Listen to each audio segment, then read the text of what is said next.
Estamos de volta aqui no aulaD.com.br. Já estava com saudade de vocês. Eu e você e eu. Vamos voltar para cá para as aulas então. Literatura, Bira, literatura, aula D, que maravilha. Olha aqui, ó. Quem é que voltou hoje atendendo a pedidos? Olha aqui, ó.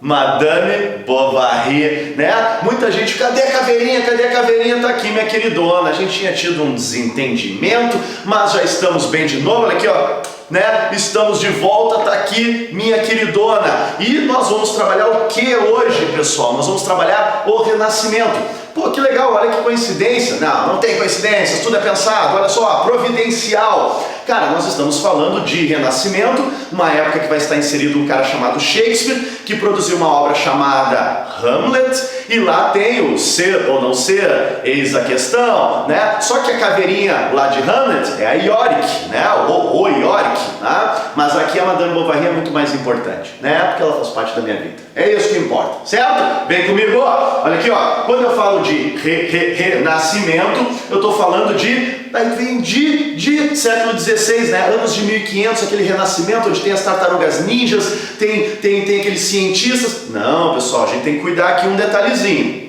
Teoricamente, historicamente, o Renascimento ele começa no século XIV e vai até o XVI. Tá? Na verdade, ele até se estende um pouquinho mais. Então ele começa aqui pelos anos de 1300 e vai até os anos de 1500, como eu disse, estendendo aos anos de 1600. As coisas não acontecem por acaso, né, pessoal? Tem momentos de transição, onde dois momentos coexistem até um entrar em decadência e o outro ascender. Então, o Renascimento que fez sucesso, aquele renascimento cultural, artístico, a gente sabe que é nos anos de 1500, mas ele começa em 1300, ok? Aqui mesmo, hoje na aula, eu vou mostrar para vocês aonde foram os primeiros desdobramentos. Certo? Não podemos esquecer então o que, pessoal? Uma definição. O que é o Renascimento? Renascimento é um movimento cultural, artístico, que rompeu com aquele padrão de pensamento de qual época? Da época medieval. Pensamento medievo, como diz o professor Digão de história, né? Aquele alemão de olhos verdes, 2 metros de altura, as gurias suspiram por ele. Impressionante. O maior professor de história que eu conheci na minha vida, sem a menor sombra de dúvida. Tá? Introduzindo a cultura, então, laica, pessoal. Mas o que eu acho legal aqui, que é importante vocês entenderem, é o seguinte. Olha aqui, ó, o Renascimento é um momento de transição. Transição entre o que, pessoal? Entre a Idade Média e a Idade Moderna, pessoal, tá? Isso aqui é importante, ou seja, a partir do Renascimento vem até os dias atuais. O que muda nesse sistema, nessa política, na economia, enfim, todo o pensamento? Lembra? Idade Média, nós tínhamos um pensamento, uma força ideológica teocêntrica, Deus no centro do universo, lembra? Agora, a partir daqui, vai aparecer o pensamento antropocêntrico, ok? Mas ele aparece aqui? Não, ele aparece anteriormente, mas aqui ele se estabelece de vez, ok? E temos também uma outra transição, pessoal. Olha aqui, ó, a transição do sistema feudal,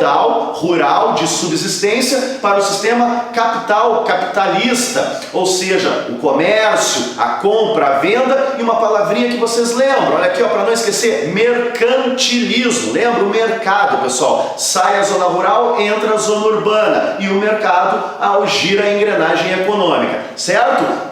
Então essa é a definição do Renascimento. Só não confundam, pessoal, porque nós trabalhamos o trovadorismo, as cantigas lá na Idade Média, trabalhamos o humanismo, que é um momento de transição, mas é um momento de transição na arte portuguesa, na literatura, para chegar ao classicismo de Camões. Aqui eu estou falando do momento histórico, então o Renascimento ele é um momento de transição da Idade Média para a Idade Moderna. Ok? Tranquilo? Vem comigo.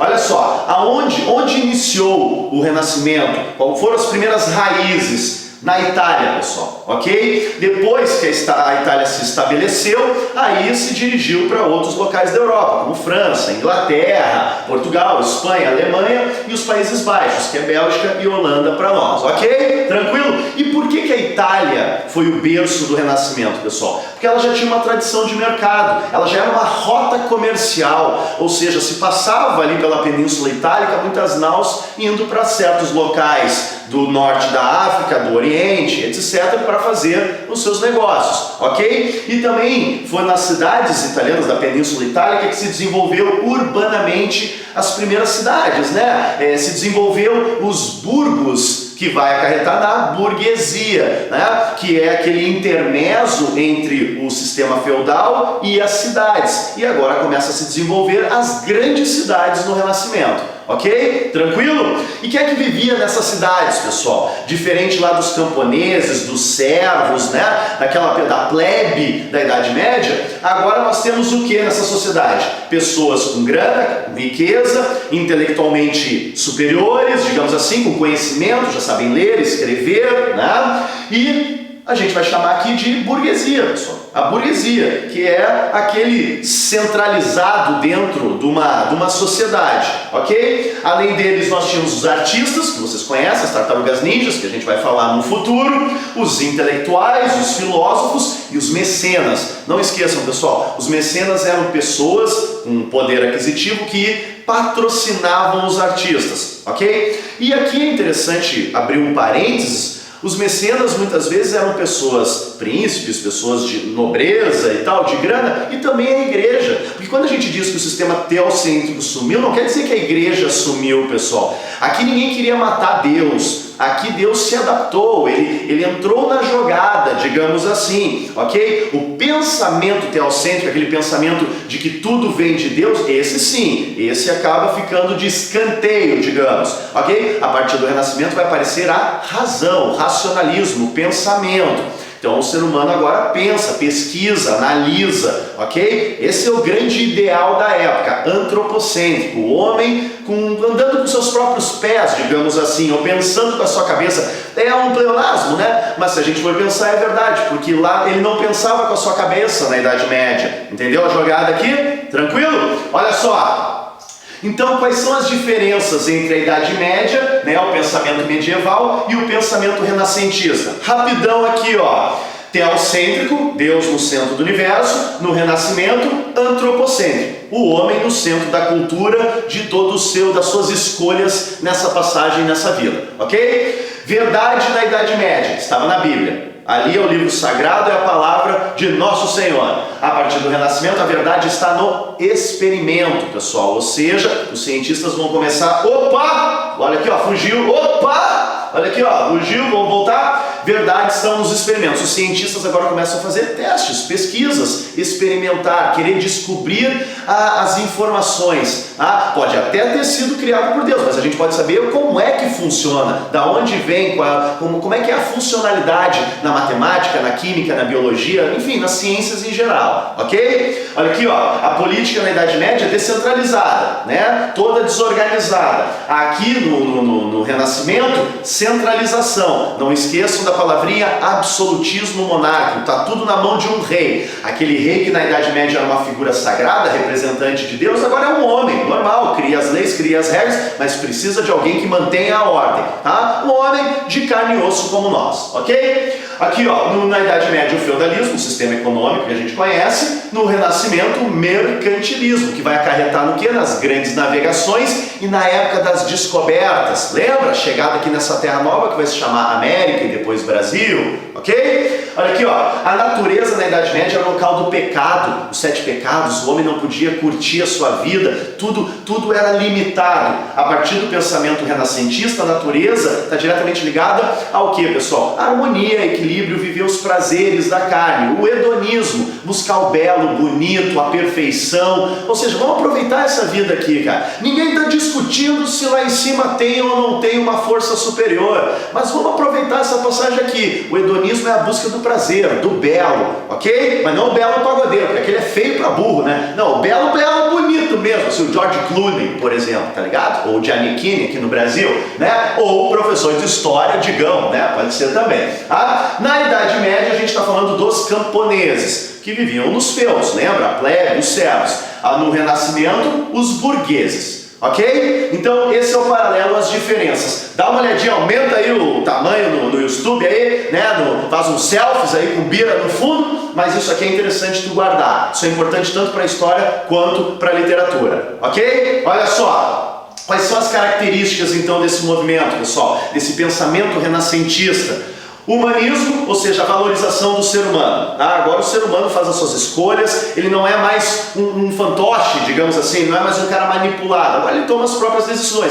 Não quer dizer que ele não tenha a sua fé, não quer dizer que ele não represente, não tenha uma representação dogmática na sua presença nessa passagem, mas agora ele toma os rumos do seu próprio caminho, ok? Ele toma as rédeas, tá? Individualismo, vai aparecer o eu, né? O naturalismo como um pensamento de natureza, né? De um certo bucolismo, um lance campestre aqui, com equilíbrio, harmonia, viver uma vida tranquila, amena, não aqueles conflitos lá da Idade Média ao qual tu não tinha nenhum tipo de lei que te protegesse. Tu era um servinho e servinho ia ser o resto da vida. Aqui te dá a possibilidade de tu ascender até comercialmente falando. Ok? Olha só, o hedonismo, como eu falei, né, o belo, o prazer, não esqueçam de palavrinhas assim como carpe diem, né, aproveite o momento, aproveite o dia, aproveite o hoje, aproveita tudo, tia. Vamos aproveitar, né? O negócio é o seguinte, que essa vida é para ser aproveitada. Cientificismo, racionalismo, razão. Ou seja, o que era explicado antes por uma força superior, agora não, experimentos,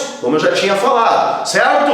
Olha aqui, ó, o experimentalismo, retorno à cultura clássica, retorno aos valores, na verdade, clássicos, da Grécia e da Roma Antiga. Que valores são esses? Além de comércio, que era liberado, os valores de belo, de perfeição, né? As artes, querendo mostrar o ser humano. Hoje o homem, quando eu digo no Renascimento, é um homem que não é mais um cara que se abaixa, que acha que é inferior a Deus. Agora não, ele é um homem que está perto, próximo de Deus, ele pode trocar até uma ideia com Deus. Olha que interessante, né? Todo mundo pensa assim, claro que não, mas esse é o pensamento renascentista, é a da maior parte, ok? Então, hoje ele pode viver em harmonia com essa força de criação, certo? Tranquilo? Então vai retornar também a mitologia pagã. Então, tanto na literatura, quanto na pintura, na escultura, nas artes renascentistas, vai ter uma mistura aqui um pouco das características do cristianismo, né, do catolicismo, e também a mitologia pagã. Vai aparecer aqui os deuses mitológicos que a gente conhece, né? Zeus, Poseidon, Afrodite e tal, ok? Tranquilo? Essas são as características gerais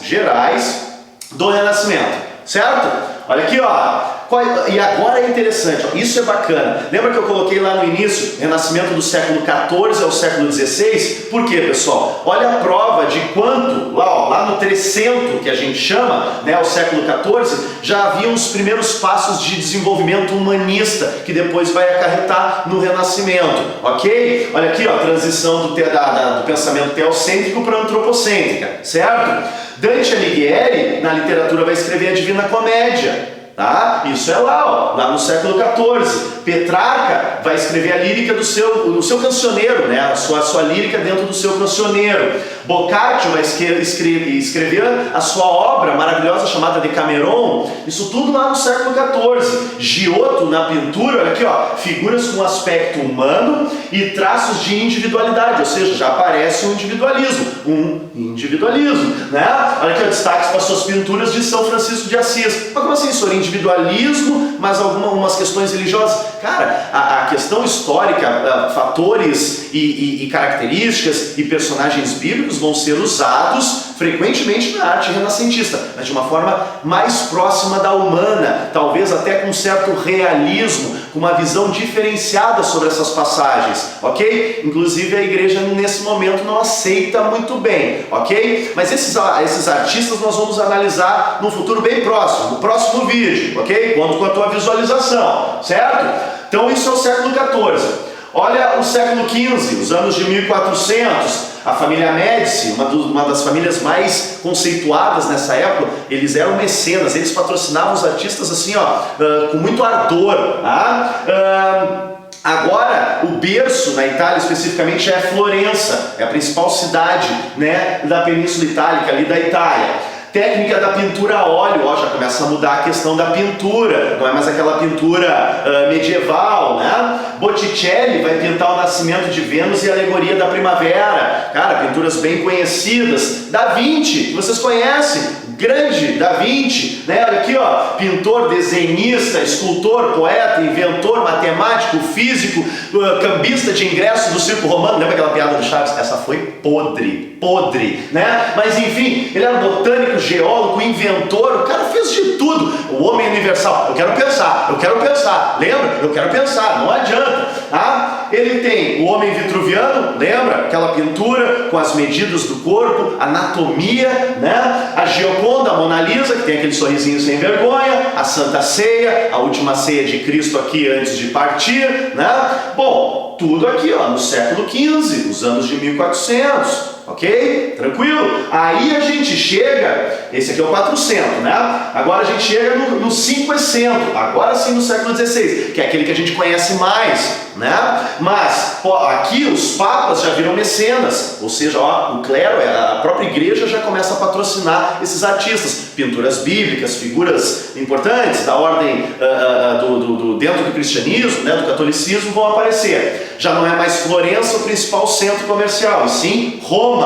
Tá? Olha aqui, ó, Maquiavel vai escrever o Príncipe, né? Os fins justificam os meios. Tá? Rafael, uma das tartarugas ninjas, aqui, ó, na pintura A Escola de Atenas e a pintura Sagrada Família. Michelangelo, a outra tartaruga ninja, né? Pintura e escultura Moisés, Davi, Pietà, muito conhecidas essas obras, esculturas dele e tal. Ele também pinta os afrescos, né, da Capela Sistina. Sensacional, cara. Olha que geração, 3 séculos que faz assim, ó, bum!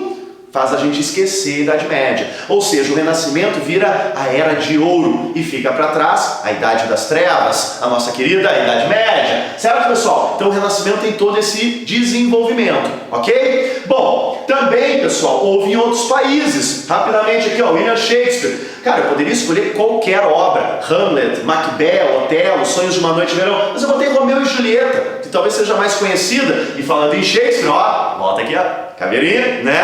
Então, olha aqui, ó, Montaigne com seus ensaios, grande escritor francês. Camões, pessoal, o maior escritor de língua portuguesa, escreveu Os Lusíadas, né? A maior obra de língua portuguesa. Cervantes, Miguel de Cervantes com a sua obra Dom Quixote de la Mancha, né? Mostrando a decadência das novelas de cavalaria e tal, a crítica, né? A decadência dessa cavalaria, desses cruzados que existiam na Idade Média. Van Dyck e Deering, né? Tanto na Holanda e Alemanha respectivamente, com as suas pinturas. Nota, pessoal, se desenvolveu o Renascimento por quase toda a Europa mesmo, tá? Outra coisa que é importante para o videozinho de hoje, pessoal, o renascimento científico durante toda a Idade Média foi abafado, tudo era explicado lá de cima, lembra? Lá pelo humanismo, né, vai aparecer o Giordano Bruno com aquela teoria aqui, ó, que o universo não era estático, que os astros estavam em constante movimento, a futura teoria heliocêntrica, né? Ele acabou, inclusive, ainda com uma força, digamos, do clero, ainda vigente, acabou sendo queimado numa fogueira por falar a verdade, né, cara? Fazer o quê? O Copérnico vem, comprova, né, essa teoria heliocêntrica. O Johann Kepler, agora aqui, ó, né, só os caras, os grandes físicos, pensadores científicos dessa época, que vocês estudam com o Jean, meio quilo de guisado, né, o 1,12 m, né? Aqui, ó, o Kepler com as órbitas elípticas dos planetas, que eu nem sei o que é isso, mas deve ser uma coisa muito importante, né? Galileu Galilei, o pai da ciência moderna, né? Também foi preso, mas ele soube jogar esse jogo, continuou os experimentos e tal. O André Vessalio, o pai da anatomia, começa a se estudar o corpo humano, né, pessoal? As veias, os músculos, os tamanhos, as medidas, né, cara? Sensacional! Aqui, ó, Miguel Servet e William Harvey, mecanismo de circulação sanguínea. Cara, olha o que se desenvolve depois de quase mais de 1000 anos. Olha, eu já apertei o botão, já vou colocar aqui, mas não vou me despedir de vocês, tá? Olha aqui, ó. Cara, o Renascimento é incrível, incrível. Ele em poucas décadas, agora no século XVI, tem um desenvolvimento científico genial, assim, cara, uma coisa fantástica. Mas claro, sempre lembrando que o Renascimento não é só o século XVI, é o XIV, o XV, o XVI e vai até um pouquinho ali ao XVII, ok? Mas esse foi o Renascimento, a nossa introdução. Próximo vídeo eu vou trabalhar o quê? Os artistas, os escritores, os pintores, os escultores e todos os outros ores que produziram no Renascimento. Certo, pessoal? Aqui, ó, até a próxima aula. Tchau!